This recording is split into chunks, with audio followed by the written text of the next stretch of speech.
जब सृष्टि थम जाती है, जब देवता भी चुप हो जाते हैं, तब एक नाम गूंजता है, जय बजरंग बली। यह कोई साधारण नाम नहीं, यह है उस महाशक्ति का स्वरूप जो संकट में आकर संकट को ही समाप्त कर देता है। यह गाथा है उस बल, बुद्धि और भक्ति के देवता की, जिनका नाम है श्री हनुमान जी महाराज। वानर राज केसरी और माता अंजना ने वर्षों तप किया। भगवान शिव ने प्रसन्न होकर वरदान दिया और वायु के संयोग से हुआ एक दिव्य बालक का जन्म। वह बालक कोई और नहीं, स्वयं महाशक्ति का अंश था। उसका नाम रखा गया हनुमान। बालपन में ही सूर्य को फल समझकर निगल लिया। इंद्र ने वज्र से मारा, पर वो घायल होकर भी अडिग रहा। देवताओं ने समझा ये कोई साधारण जीव नहीं, उसे मिला बल का वरदान, अमृता का आशीर्वाद।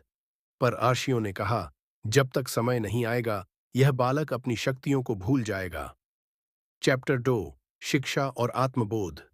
बैकग्राउंड, सूर्यदेव से शिक्षा पाते हनुमान अंतरिक्ष में उड़ते दृश्य। सूर्यदेव से ज्ञान पाया, शास्त्र, वेद और युद्ध कला सीखी। हनुमान जी ने हर ग्रह को परास्त किया, पर कभी अहंकार नहीं किया। वो जानते थे शक्ति सेवा के लिए होती है, शेखी के लिए नहीं। पर अभी तक वो भूल चुके थे कि वो कौन है, और यही भूल उन्हें मानवता से जोड़ती है। चैप्टर 3, राम से मिलन, जीवन की दिशा। बैकग्राउंड, हनुमान जी रामचंद्र जी के चरणों में। रामायण का सबसे पावन क्षण जब हनुमान जी पहली बार श्री राम से मिले। यही मिलन बना ब्रह्मांड का सबसे महान बंधन।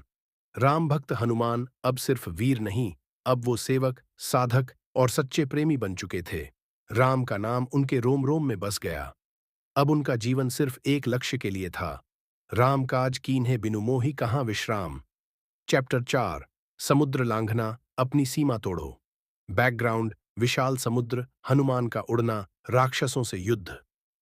जब कोई भी लंका नहीं पहुंच सका, हनुमान ने समुद्र को चुनौती दी।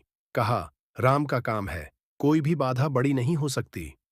और एक ही छलांग में लांघ गए सागर, रावण की लंका में घुसकर सीता माता का संदेश पहुंचाया।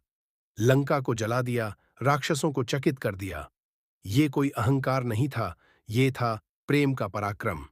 चैप्टर 5, संजीवनी पर्वत, असली शक्ति की पहचान। बैकग्राउंड, घायल लक्ष्मण, रोते राम, उड़ते हनुमान। जब लक्ष्मण मूर्छित हुए और संजीवनी चाहिए थी तो सबकी नजरें हनुमान पर थीं।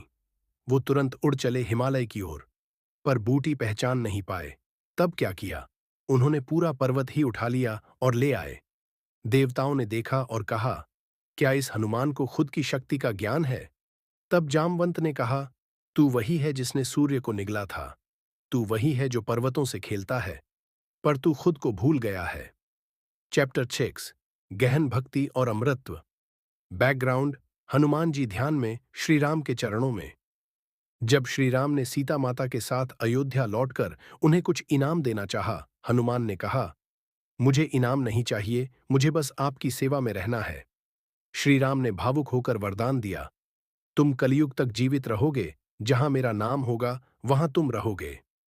आज भी जहां राम कहा जाता है वहां हनुमान होते हैं। संकट से मुक्ति चाहिए तो बस बोलो, जय बजरंग बली। फाइनल चैप्टर, आज के युग के लिए प्रेरणा। बैकग्राउंड, आज के युवा, कठिनाइयां और फिर हनुमान का स्मरण। अगर तुम्हें लगता है कि तुम कमजोर हो, अगर तुम्हें लगता है कि दुनिया तुम्हें गिरा रही है, तो याद करो हनुमान को। याद करो, तुम भी उस हनुमान के वंशज हो जिसने लंका जलाई, समुद्र लांघा, पर्वत उठाया। तुम भी वही शक्ति हो। फर्क सिर्फ इतना है, तुम खुद को भूल गए हो। अब उठो, खुद को पहचानो और बोलो, एयूएम नमो भगवते आंजनेयाय महाबलाय स्वाहा। जय श्री राम, जय बजरंग बली।